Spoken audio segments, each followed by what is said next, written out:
بسم اللہ الرحمن الرحیم۔ آج میں آپ کو سناؤں گی معراج کا واقعہ۔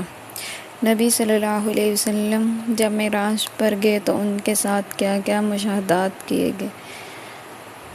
آپ صلی اللہ علیہ وسلم فرماتے ہیں، سیدنا انس بن مالک سے روایت ہے کہ رسول اللہ صلی اللہ علیہ وآلہ وسلم نے فرمایا، میرے پاس براق لایا گیا۔ وہ ایک سفید رنگ کا لمبا جانور تھا۔ وہ گدھے سے بڑا اور خچر سے چھوٹا تھا۔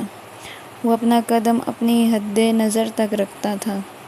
آپ صلی اللہ علیہ وآلہ وسلم نے فرمایا، میں اس پر سوار ہو گیا یہاں تک کہ میں بیت المقدس پہنچ گیا۔ آپ صلی اللہ علیہ وآلہ وسلم نے فرمایا، پھر میں نے اسے اس کڑے سے باندھ دیا جس سے انبیاء باندھتے تھے۔ فرمایا، پھر میں مسجد میں داخل ہوا اور اس میں 2 رکعت نماز ادا کی۔ اس کے بعد میں باہر آیا تو جبرائیل علیہ السلام میرے پاس ایک برتن میں شراب اور ایک برتن میں دودھ لے آئے۔ میں نے دودھ کا انتخاب کیا۔ اس پر جبرائیل علیہ السلام نے کہا، آپ نے فطرت کا انتخاب کیا ہے۔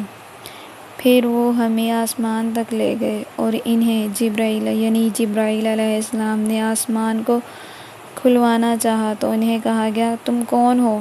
انہوں نے کہا، جبرائیل۔ کہا گیا، تمہارے ساتھ کون ہے؟ انہوں نے جواب دیا، محمد صلی اللہ علیہ وسلم۔ کہا گیا، انہیں بلایا گیا ہے۔ ان سے پوچھا گیا، کیا انہیں بلایا گیا ہے؟ جبرائیل علیہ السلام نے کہا، تحقیق انہیں بلایا گیا ہے۔ پھر ہمارے لیے دروازہ کھولا گیا تو میں نے وہاں پر آدم علیہ السلام کو دیکھا۔ انہوں نے مجھے خوش آمدید کہا اور میرے لیے خیر کی دعا کی۔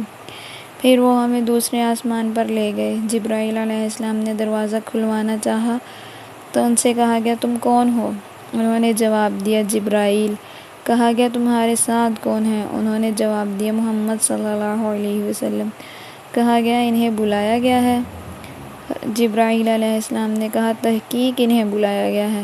پھر ہمارے لیے دروازہ کھولا گیا تو میں نے وہاں پر 2 خالہ بھائی عیسیٰ بن مریم اور یحییٰ بن زکریا علیہ السلام کو دیکھا۔ ان دونوں نے خوش آمدید کہا اور مجھے خیر کی دعا دی۔ پھر وہ مجھے لے کر تیسرے آسمان کی طرف بلند ہوئے۔ جبرائیل علیہ السلام نے پھر دروازہ کھلوانا چاہا تو ان سے دوبارہ وہی سوال کیا گیا کہ تم کون ہو؟ انہوں نے وہی جواب دیا کہ جبرائیل۔ کہا گیا، تمہارے ساتھ کون ہے؟ انہوں نے پھر وہی جواب دیا، محمد صلی اللہ علیہ وسلم۔ کہا گیا، انہیں بلایا گیا ہے؟ جبرائیل علیہ السلام نے پھر وہی کہا، تحقیق انہیں بلایا گیا ہے۔ پھر ہمارے لیے دروازہ کھولا گیا۔ میں نے دیکھا کہ وہاں پر یوسف علیہ السلام تھے۔ انہوں نے دعائے خیر دی۔ پھر وہ ہمیں لے کر چوتھے آسمان کی طرف بلند ہوئے۔ جبرائیل نے دروازہ کھلوانا چاہا تو ان سے کہا گیا کہ تم کون ہو؟ انہوں نے جواب دیا، جبرائیل۔ کہا گیا، تمہارے ساتھ کون ہے؟ انہوں نے جواب دیا، محمد صلی اللہ علیہ وسلم۔ کہا گیا، انہیں بلایا گیا ہے؟ جبرائیل نے کہا، تحقیق انہیں بلایا گیا ہے۔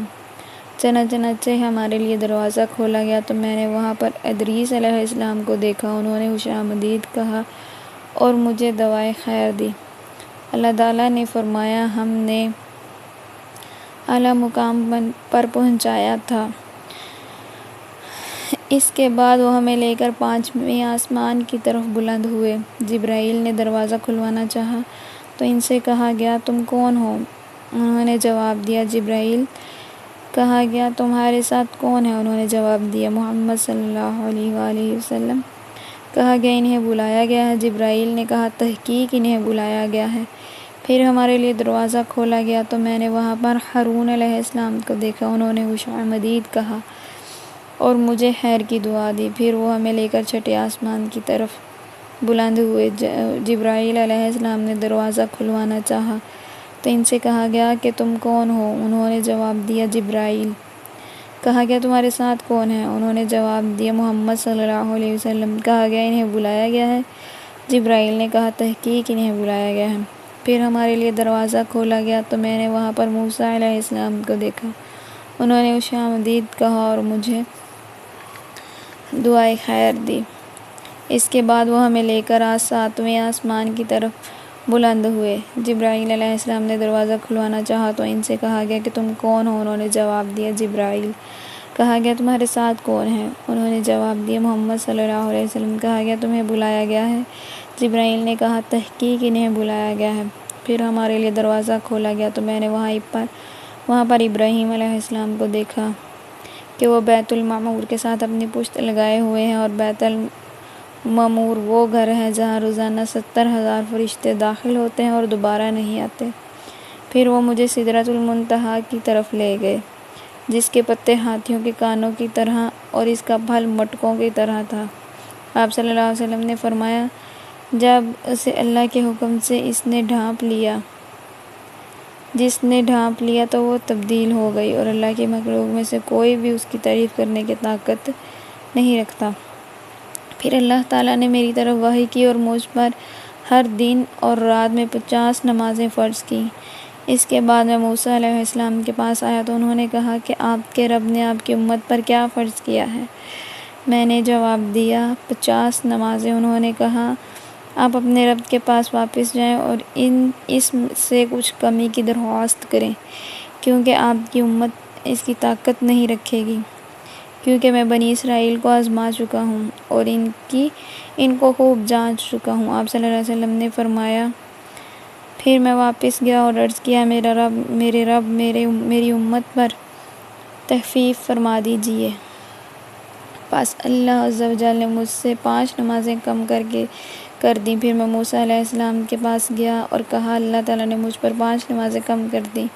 انہوں نے کہا آپ کی امت اس کی بھی طاقت نہیں رکھے گی، اپنے رب کے پاس واپس جائیے اور مزید تخفیف کا سوال کیجیے۔ آپ نے فرمایا پھر میں نے اپنے رب اور موسیٰ کے درمیان آتا جاتا رہا، یہاں تک کہ اللہ تعالیٰ نے فرمایا ہے محمد صلی اللہ علیہ وسلم ہر دن اور رات میں یہ 5 نمازیں ہیں، ہر نماز کا اجر 10 گنا ہے، لہٰذا یہ 5 نمازیں 50 نمازیں ہی ہوئیں۔ جس نے کسی نیکی کا ارادہ کیا اور اسے نہ کر سکا تو اس کے لیے ایک نیکی لکھی جائے گی، اور اگر اس نے وہ نیکی کر لی تو اس کے لیے 10 نیکیاں لکھی جائیں گی، اور جس نے کسی برائی کا ارادہ کیا اور اسے نہ کر سکا تو اس کے لیے کچھ نہیں لکھا جائے گا، اور اگر اس نے وہ برائی کر لی تو ایک ہی برائی لکھی جائے گی۔ آپ نے فرمایا پھر میں نیچے اترا اور موسیٰ علیہ السلام تک پہنچا اور انہیں اس بارے میں بتایا تو انہوں نے کہا اپنے رب کے پاس جائیں اور اس سے مزید تخفیف کا سوال کریں۔ اس پر رسول اللہ صلی اللہ علیہ وسلم نے فرمایا کہ میں نے کہا میں اپنے رب کے پاس بار بار گیا ہوں اور اب مجھے اس سے شرم محسوس ہو رہی ہے۔ واقعہ معراج ہجرت سے 1 سال قبل پیش آیا۔ اللہ تعالیٰ نے اپنے رسول صلی اللہ علیہ وسلم کے دکھوں اور مصیبتوں کو ہلکا کرنے کے لیے آپ کو آسمان کی سیر کروائی اور اپنے قدرت کاملہ کے مظاہرے کا نظارہ کروایا، تاکہ آپ صلی اللہ علیہ وسلم کا دل اس مشن کے ساتھ مانوس رہے اور زمین میں ہر طرف پھیلے ہوئے کفر و ضلالت کے اندھیروں تک اللہ کی دعوت اور پیغام کو پہنچانے کا پختہ عزم مضبوط سے مضبوط تر رہے۔ جیسا کہ اس سے پہلے اللہ تعالیٰ موسیٰ علیہ السلام کو بھی اس قسم کے عجائبات کا نظارہ کروا چکے تھے۔ سفر معراج کا مقصد اللہ تعالیٰ کا اپنے پیغمبر صلی اللہ علیہ وسلم کو ہجرت کے لیے اور کائنات میں پھیلے ہوئے فسق و فجور اور کفر و گمراہی کو مٹانے کے لیے مستعد رکھنا تھا۔ اس لیے اللہ تعالیٰ نے اس دوران میں آپ صلی اللہ علیہ وسلم کو بے شمار نشانیاں دکھائیں، مثلاً آپ صلی اللہ علیہ وسلم کو بیت المقدس کی طرف لے جانا، آسمان کی سیر کروانا جہاں رسول اللہ صلی اللہ علیہ وسلم دیگر انبیاء اور رسولوں سے ملاقات کی،